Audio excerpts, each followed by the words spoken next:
आज मैं आपको एक ऐसे मुद्दे पे चर्चा के लिए लेके चलता हूँ संतोष सोनवणे जी के पास, जिन्होंने आज समाज के लिए बहुत सारे ऐसे कार्य किए हैं, बहुत सारे ऐसा काम किया है। बहुत सारे सामाजिक संस्था है, एनजीओ है, उनका ध्यान इस मुद्दे पे नहीं जाता है जिस मुद्दे को संतोष सोनवणे जी ने उठाया है।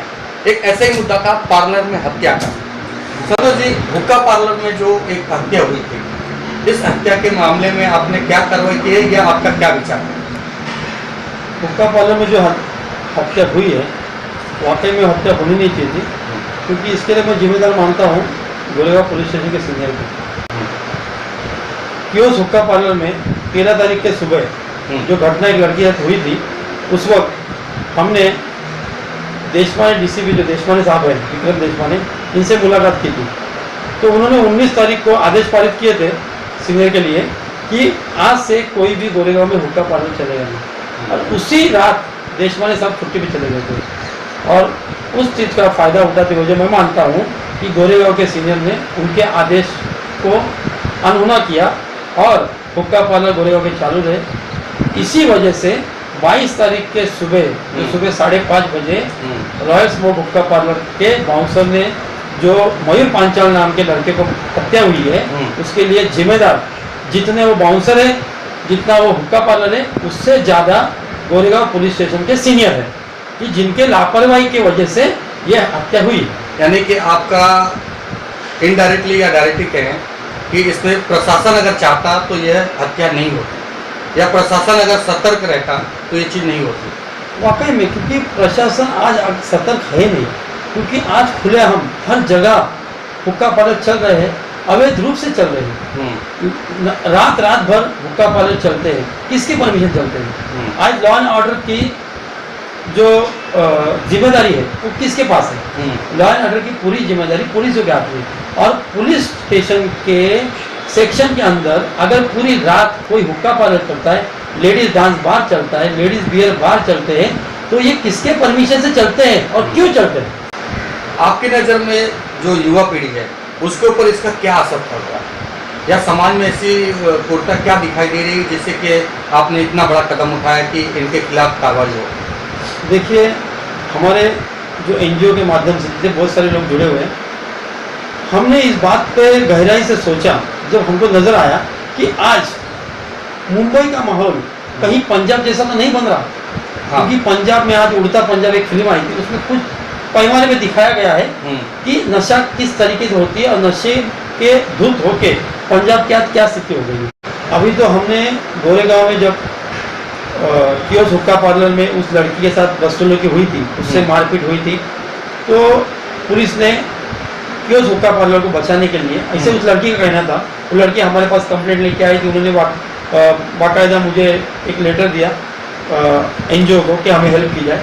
तो उस नज़र से जब हमने ये सब सोचा और उसको मदद करने के लिए हम डीसीपी विक्रम देशमाने साहब को जाके मिले और लड़की से भी पूछताछ की, तो उन्होंने बताया कि पुलिस ने हमारे साथ बहुत सारी बदसलूकी की। पुलिस ने हुक्का पार्लर कियोस्क हुक्का पार्लर को सपोर्ट किया और हमारे साथ बदसलूकी की, और कुछ भी मेरा कहना उन्होंने माना नहीं, उन्होंने अपने हिसाब से FIR ली। फिर हमने जब देशमाने साहब से मिले तो उन्होंने एडिशनल उसके अंदर कलम जोड़े, जो 326 होना चाहिए था, पुलिस स्टेशन में जानबूझकर 324 कलम लगाए गए थे, जो देशमाने साहब ने उनको 326 कराया और 3 और लोगों के नाम ऐड करके 3 और लोगों को वहाँ पे अरेस्ट हुई थी। लेकिन तब से हमने ये लड़ाई लड़नी चालू की। देशमान साहब ने वो जो फेरबदल किया गया था, उन अधिकारियों पर कोई कार्रवाई की?